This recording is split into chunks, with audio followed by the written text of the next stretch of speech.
Perhaps you have noticed over the years that hearing is multi-layered. Sometimes we hear, sometimes we hear, sometimes we really hear. It's a gift to be able to hear so thoroughly. I remember going to the Toledo Symphony. It was their first concert of the season. And this was the classic series, so all the classical music, which I truly love. I went with a couple of friends. They sat next to me. And when we sat down, all the members that were on the stage already at the peristyle, and they were warming up. And you could hear the strings, you could hear the woodwinds and the brass. And it's kind of a cacophony of sound, but I love it because it's excitement that something great is coming. Well, it was at that point a woman came in and sat to my right. And after she sat down, she took out her little opera glasses and she studied the stage. And then she looked at me and she said, "I'm very excited. We have a new clarinetist now. I want to see how he does." Well, the conductor came out and the concert began.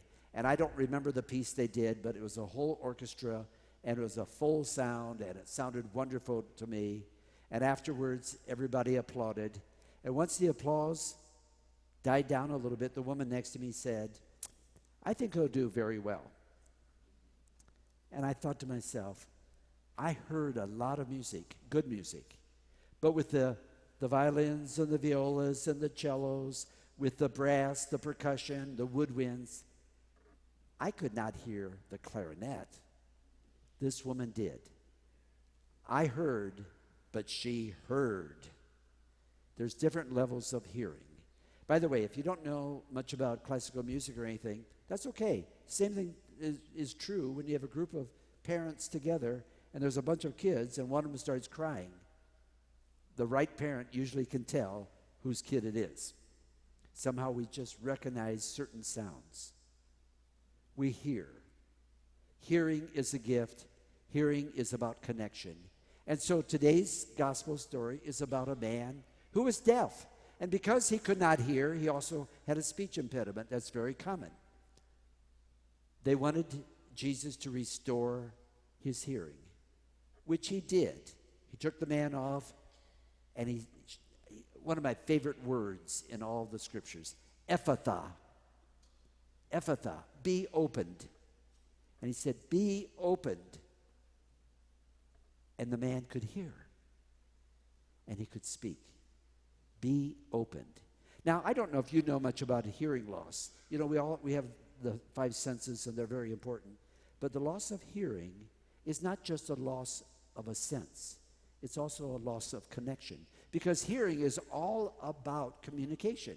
And when you cannot communicate or be communicated with, you feel left out. How many times people, even with hearing aids, don't catch everything?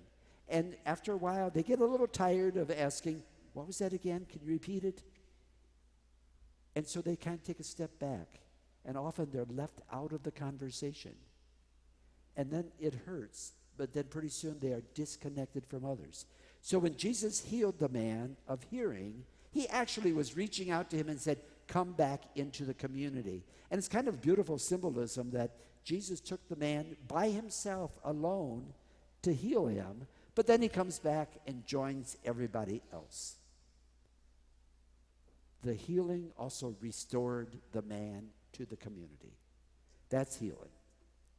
But I said there's many layers of healing because there's another layer that goes beyond just hearing physically, but also really hearing, we'll call it listening. The ability to listen, by the way, that's a lot of hard work. I remember a sad occasion, not too many years after I was ordained a priest. I went to visit another priest, a good friend of mine. He was a year or two younger. I didn't quite realize it at the time, but he was going through a really hard time in his life, his priestly ministry. But we went out for a little walk. It was a beautiful evening. We went out for a walk, and he talked about what was going on. And then I talked about what was happening in my life. And then he talked about what was happening for his life. And then I talked about my life. And it went on that way until finally we ended, and I drove home, and as I'm driving home, I thought, that was a very discomforting conversation. And then it dawned on me, it wasn't a conversation at all. It was two monologues, his and mine. And we broke it up. We were polite enough. We didn't jump in while the other person's trying to talk. But as soon as they finished their segment, we came in. So neither one of us was listening to the other person. It was really sad. Didn't bother me too much about my life because things were good. When I realized how my friend was going through a hard time and I had failed to listen to him, I felt really bad because he wanted a connection and I had failed to do it. Listening is bridge building when you do it. And just as Jesus restored hearing to the man and brought him back into the community, listening allows us to make a connection with one another. But it's more than just hearing the words. Listening means the message behind the words. It means hearing what's in the person's heart and mind and soul. It means stepping back from our own agenda a little bit. It means paying attention to what's most important to them. That's the second layer of hearing. There's a third layer. And just as we hear sounds, and just as we make connection because of that, and just as we learn to listen, we also have to discern. We have to discern, and think of the woman listening to the symphony, and she could discern the sound of the clarinet with all these other musical instruments. Sometimes in the middle of all the noise and confusion and cacophony of our lives, we have to be able to discern the voice of God. And God does speak to us. Not in a dramatic way that you might see in a movie or a TV show, but God can speak to us in the quiet, in the scripture, in the moments of the sacraments, sometimes in the voice of someone else. God can speak to us in circumstances. But we have to be able to hear it, listen to it, and discern that it is God and not something else.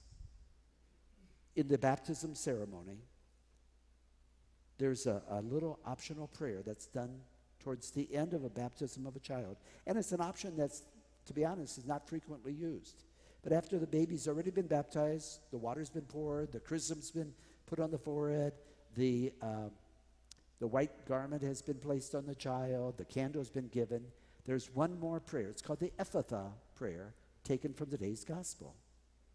And the priest or the deacon touches the ears of the baby, touches the mouth of the baby, and then says the prayer that simply is, Jesus opened the ears and the mouth in the scriptures. Then he speaks directly to the baby and says, may God open your ears, Ephphatha. May God open your ears so that you will hear the voice speaking to you. And may God open your tongue to proclaim the good news of the gospel. It's a beautiful little prayer. It's a beautiful blessing, but not just for infants, but also for all of us. May God open our ears to hear, and consequently, may we proclaim the good news.